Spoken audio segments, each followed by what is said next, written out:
এই পুরনো কাঠের টুকরোটাকে কুড়িয়ে পাওয়ার পর থেকেই ভাবছিলাম এটার মধ্যে কিছু একটু করব। তো কাঠের টুকরোটাকে ভালো করে পরিষ্কার করে নিয়ে সেখানে এক কোট হোয়াইট কালার করে নিয়েছি। তারপর কি আঁকবো বুঝে পাচ্ছিলাম না। প্রিন্টারেস্ট থেকে একটা ছবি দেখে আমার ভীষণ ভালো লেগেছিল, সেটাই পেন্সিল দিয়ে ফার্স্টে এর ওপর এঁকে নিয়েছি আর তারপর একের পর এক রং করতে লেগেছি।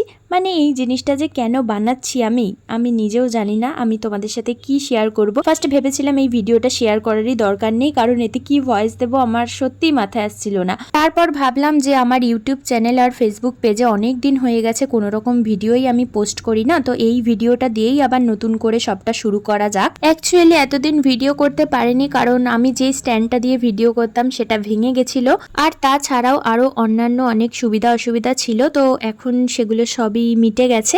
এখন থেকে আবার তোমাদের সাথে আমি ভিডিও শেয়ার করতে পারবো। সো যারা ইউটিউব থেকে দেখছো চ্যানেলটাকে সাবস্ক্রাইব করে দিও, অ্যান্ড যারা ফেসবুক থেকে দেখছো তারা একটু প্লিজ ফেসবুক পেজটাকে ফলো করে দিও। এই হচ্ছে পুরনো কাঠের টুকরোটার ফাইনাল লুক। কেমন লাগলো আমাকে কমেন্টে জানিও।